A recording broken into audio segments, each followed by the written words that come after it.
കൂട്ടുകാർക്ക് നല്ലൊരു ദിവസം ആശംസിച്ചുകൊണ്ട് മാമ്പഴത്തിന്റെ പുതിയ വീഡിയോയിലേക്ക് സ്വാഗതം. നമുക്ക് നേരെ ഗൗതമിന്റെ അളകനന്ദയുടെ ഇന്നത്തെ നല്ലൊരു വിശേഷം കണ്ടാലോ. അപ്പൊ രാവിലെ ഞാൻ പ്രമോ വിശേഷം ഉൾപ്പെടുത്തി ഇട്ടിട്ടുണ്ടായിരുന്നു. അപ്പൊ ഞാൻ പറഞ്ഞിട്ടുണ്ടായിരുന്നു ഫുൾ വിശേഷം വന്നു കഴിയുമ്പോൾ അത് അപ്പൊ തന്നെ ഞാൻ അപ്ലോഡ് ചെയ്യുന്നു കേട്ടോ. അപ്പൊ നമുക്ക് നേരെ നമ്മുടെ ഇന്നത്തെ വിശേഷം അങ്ങോട്ട് കണ്ടാലോ.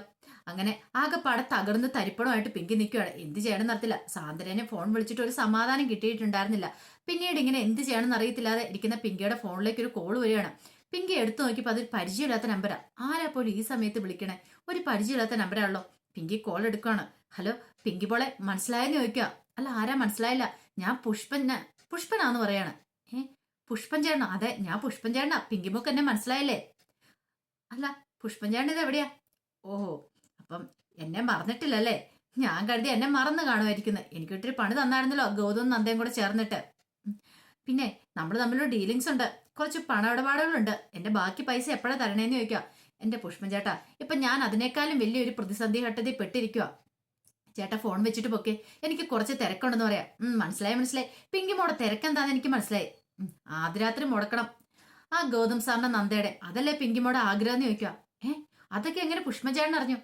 അതൊക്കെ ഞാൻ അറിഞ്ഞു. എന്നെ വിളിച്ചിട്ട് ആ സാന്ദ്രക്കൊച്ച് പറഞ്ഞിട്ടുണ്ടായിരുന്നു കാര്യങ്ങളൊക്കെ. കാരണം സാന്ദ്രക്കൊച്ചിന് തന്നെ ഡീൽ ചെയ്യാൻ പറ്റുന്ന കാര്യങ്ങളല്ല. അതുകൊണ്ടാണ് എന്നെ പോലുള്ള ഒരാളെ സഹായം കൂടെ തേടിയത്. അപ്പൊ കാര്യങ്ങളൊക്കെ എനിക്ക് വ്യക്തമായിട്ട് അറിയാം. ഇപ്പൊ ഞാൻ പിങ്കിമോളുടെ ആ വീടിന്റെ പരിസരത്തൊക്കെ തന്നെ ഉണ്ടെന്ന് പറയാം. ഇവിടെയോ? അത് ഇവിടെ തന്നെയൊക്കെ ഉണ്ട്. അല്ല അതുകൊണ്ട് എനിക്കെന്താ പ്രയോജനമുള്ളേ? പ്രയോജനമൊക്കെ ഉണ്ട്. ഇന്ന് ഗൗതം സാറിന്റെ ആദ്യ രാത്രി മുടക്കണ്ടേ? ഇത് എന്റെയും കൂടെ ഒരു ശബ്ദമാണ്. അന്ന് അന്ത അവളും കൂടെ കൂടി ചേർന്ന് എന്റെ ജയിലിലേക്ക് കൊണ്ടുപോയത്. അപ്പൊ എനിക്ക് അങ്ങനെ പെട്ടെന്ന് വിട്ടുകൊടുക്കാൻ പറ്റുമോ? അതുകൊണ്ടൊരു പണി തന്നെ കൊടുക്കണ്ടേ? അതിനുവേണ്ടി ഞാൻ കാത്തിരിക്കുമായിരുന്നു. അങ്ങനെ ഇരിക്കുമ്പോൾ എനിക്ക് ഈ അവസരം വീണ് കിട്ടിയെന്ന് പറയാം. പിന്നീട് പിങ്കി പറഞ്ഞു ശരി അതൊക്കെ ഓക്കെ തന്നെ. പക്ഷെ ഒരു കാര്യമുണ്ട്. എന്തേലും പ്ലാൻ ചെയ്തിട്ടുണ്ടെങ്കിൽ ഗൗതമിനൊരു പോറല് പോലും പറ്റില്ല. അറിയാലോ ഗൗതമിന് ഒരു പോറല് പോലും പറ്റാതെ എനിക്ക് വേണമെന്ന് പറയാം. അതൊക്കെ ഞാൻ ഏറ്റു പിങ്കിമോളെ. പിങ്കിമോള് ധൈര്യമായിട്ടിരുന്നു. പിന്നെ കാര്യമുണ്ട്, പറഞ്ഞ പൈസയൊക്കെ തരണം. അതിലൊന്നും ഒരു കുറവും വന്നേക്കല്ല. സാധനങ്ങൾ കുറച്ച് പൈസയുടെ കാര്യമൊക്കെ പറഞ്ഞിട്ടുണ്ടായിരുന്നു. അതൊന്നും ഓർത്ത് പുഷ്പേട്ടൻ ഇനി വിഷമിക്കണ്ട. ആ കാര്യമൊക്കെ ഞാൻ ഏറ്റെന്ന് പറയണം.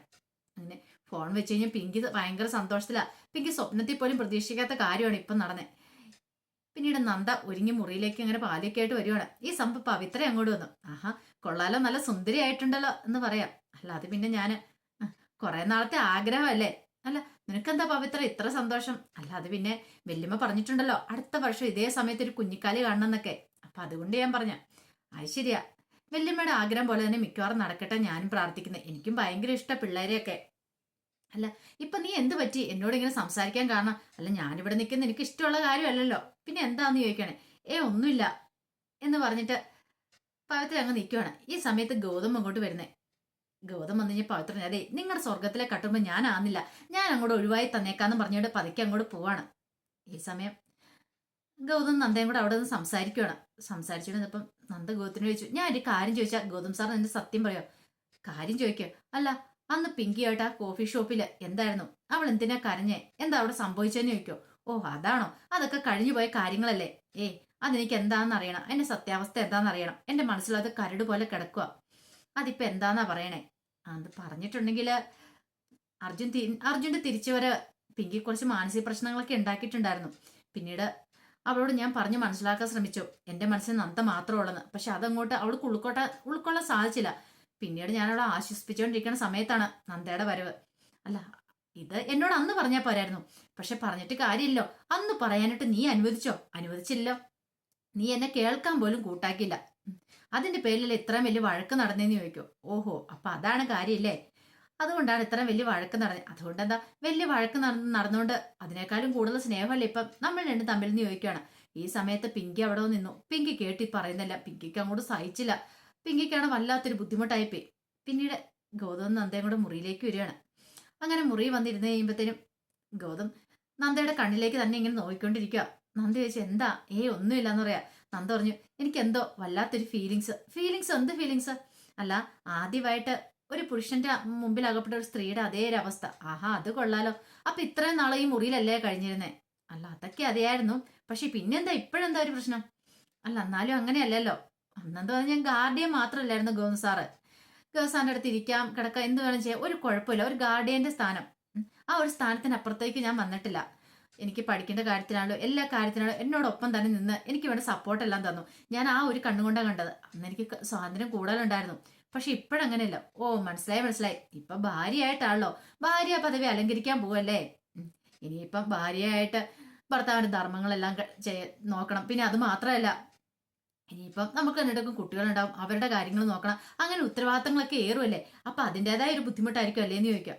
അതേതേ, ഇങ്ങനത്തെ കാര്യങ്ങൾ ഞാൻ പറഞ്ഞില്ല, കാട് കയറി ചിന്തിക്കേണ്ട കാര്യമില്ല എന്ന് പറയാം. അത് എന്തേലും ഞാൻ പറഞ്ഞെന്ന് ഓർത്തോണ്ട് അതിനകത്ത് വേറെ അർത്ഥം കണ്ടുപിടിച്ച് അങ്ങോട്ട് കയറി പോകേണ്ട ആവശ്യമില്ല. കേട്ടല്ലോ, എന്റെ കോന്തം ഭർത്താവേ എന്ന് പറഞ്ഞോണ്ട് ഗൗതത്തിന്റെ കയ്യിലേക്ക് അങ്ങോട്ട് പിടിക്കുകയാണ്. ഈ സമയം ഗൗതം പറഞ്ഞു, നീ എന്തായാലും വിളിച്ച കോന്തം ഭർത്താവ്, നീ ഞാൻ കാണിച്ചു തരാൻ പറഞ്ഞ് നന്ദയുടെ ചെവിയിൽ അങ്ങോട്ട് പിടിക്കുകയാണ്. നന്ദ പറഞ്ഞു, വേദനിക്കുന്ന പറയാണ്. വേദനിക്കട്ടെ, നന്നായിട്ട് അങ്ങോട്ട് വേദനിക്കട്ടെ എന്ന് പറയാം. അങ്ങനെ അവർ രണ്ടുപേരും കൂടെ സല്ലപിച്ചുകൊണ്ടിരിക്കുക. കുറച്ച് സമയം കണ്ണു നോക്കി നിൽക്കുന്നുണ്ട്. അങ്ങനെ കണ്ണും ഉടക്കിയിരിക്കുന്ന സമയത്ത് പെട്ടെന്ന് ഫോൺ റിങ് ചെയ്തു. ഇത് ആരാ പോയി ഈ സമയത്ത്? നന്ദ പറഞ്ഞു, പോയി കോൾ എടുക്കുക. വേണ്ട വേണ്ട, ഇതൊക്കെ വല്ല കുരിശുകളായിരിക്കും വിളിക്കുന്നത്, വേണ്ടാന്ന് പറയണം. അത്യാവശ്യക്കാർ വല്ലതോരും ആണെങ്കിലോ, പോയി കോൾ എടുക്കാൻ പറയണം. അങ്ങനെ ഗൗതം പോയി കോൾ എടുക്കുകയാണ്. കോൾ എടുത്തു കഴിഞ്ഞപ്പോ അങ്ങേ തളിക്കുന്നൊരു കരച്ചിലാകട്ടെ. ഹലോ, ആരാ സംസാരിക്കണമെന്ന് ചോദിക്കുക. അല്ല, ഗൗതം സാറല്ലേ? അതെ, സാർ രക്ഷിക്കണമെന്ന് പറയാ. അല്ല, നിങ്ങൾ ആരാ? എന്താ ഈ സമയത്ത് വിളിച്ച് ഇങ്ങനെയൊക്കെ പറയണേ? പിന്നീട്, സാറേ, ഞാൻ സാറിന്റെ വീടിന്റെ അടുത്തുനിന്ന് 1 കിലോമീറ്റർ അപ്പുറേ താമസിക്കുന്നേ. അതെ, ഞാനും എന്റെ മോളും തന്നെ വീട്ടിൽ താമസിക്കുന്നേ. എന്റെ മോളെ എന്നെ കൂടെ ഉപദ്രവിക്കാനായിട്ട് കുറെ കള്ളുകൂടിയന്മാർ വന്നിട്ടുണ്ട്. അവർ ഭയങ്കരമായിട്ട് ശല്യം ചെയ്തുകൊണ്ടിരിക്കുക. എന്റെ മോളെ അവർ പിടിച്ചോണ്ട് പോകുന്നു തോന്നേ. എനിക്ക് എന്ത് ചെയ്യണമെന്ന് അറിയത്തില്ല. അല്ല, നിങ്ങളുടെ വീടിനടുത്ത് ആരുമല്ലേ? ഇവിടെ ഒന്നും ആരുമില്ല സാറേ, ഞങ്ങളുടെ രക്ഷയ്ക്കായിട്ട്. സാറേ, ഞങ്ങൾ എങ്ങനെയാണ് രക്ഷിക്കണമെന്ന് പറയാം. അല്ല, നിങ്ങൾ പോലീസ് കൺട്രോൾ റൂമിലേക്ക് വിളിച്ചു പറഞ്ഞില്ലേ? സാറേ, അതൊക്കെ പറഞ്ഞു. പക്ഷെ ഒന്നും ഇതിനായിട്ട് ആയില്ല. സാർ എത്രയും പെട്ടെന്ന് വരണം. സാറല്ല ഞങ്ങളുടെ വീടിന്റെ അടുത്തുള്ള, എത്രയും പെട്ടെന്ന് വരണമെന്ന് പറയാം. ഇത് കേട്ടൻ ഗൗതം പറഞ്ഞു, അതെ, അഡ്രസ്സ് എവിടെയാന്ന് പറ, സ്ഥലം കൃത്യമായിട്ട് പറ, എങ്കിലല്ലേ ഞങ്ങൾക്ക് അങ്ങോട്ട് വരാൻ പറ്റുള്ളൂ എന്ന് പറയാം. പിന്നീട് അയാൾ അഡ്രസ്സൊക്കെ പറഞ്ഞു കൊടുക്കുന്നുണ്ട്. ശരി ശരി, ഫോൺ വെച്ചോ, ഞാൻ ഇപ്പോഴങ്ങോട്ട് വരാമെന്ന് പറയാം. അങ്ങനെ ഫോൺ വെച്ചിട്ട് നന്ദ വെച്ച്, ഗൗതം സാർ എങ്ങോട്ടാ? അതെ, എനിക്ക് പുറത്തു വരെ പോണെന്ന് പറയാം. പുറത്തു പോകാനോ? ഇപ്പോഴാ? അതെന്താ, ഇപ്പൊ പുറത്തു പോയാൽ കുഴപ്പമില്ലേ? അത് ഞാൻ പെട്ടെന്ന് വരാം, എന്തെങ്കിലും ഉണ്ടോ ഞാൻ വിളിച്ചേക്കാന്നും പറഞ്ഞിട്ട് പുറത്തേക്ക് ഇറങ്ങാൻ തുടങ്ങുവാണ്. ഈ സമയത്ത് പിങ്കിയുടെ ഫോണിലേക്ക് കോൾ വരുന്നേ. പിങ്കിയുടെ ഫോണിലേക്ക് കോൾ വിളിച്ചാൽ മറ്റാരും ആയിരുന്നില്ല, അത് പുഷ്പനായിരുന്നു. പുഷ്പം വിളിച്ചിട്ടുണ്ടെങ്കിൽ, അതെ, നമ്മൾ ഏറ്റ പണിയൊക്കെ കൃത്യമായിട്ട് നിർവഹിച്ചിട്ടുണ്ടെന്ന് പറയാം. ആണോ? ആദ്യ രാത്രി കൊളവാക്കുന്ന കാര്യം അതൊക്കെ ഏറ്റു. ഇപ്പൊ തന്നെ ഗൗതം സാർ അവിടുന്ന് മുറിക്ക് പുറത്തിറങ്ങി വിട്ടു പൊക്കോളൂന്ന് പറയണം. അല്ല, അതെങ്ങനെ?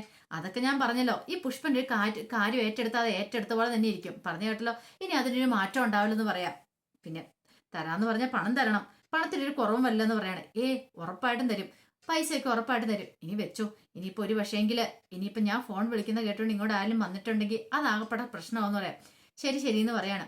ഈ സമയത്ത് പുഷ്പൻ എന്ത് ചെയ്യുക, നേരെ ഒരു വീടുണ്ടായിരുന്നു, ഒരു പഴയ വീടൊക്കെയാ. ആ വീട്ടില് വേറെ ചെറുപ്പക്കാരൻ ഇച്ചിരി പ്രായമുള്ള ആളാ. അയാളുടെ അടുത്തേക്ക് ചെല്ലുവാണ്. എന്നിട്ട് പറഞ്ഞു, അതെ, സംഗതികളൊക്കെ ഏറ്റിട്ടുണ്ടെന്ന് പറയാം.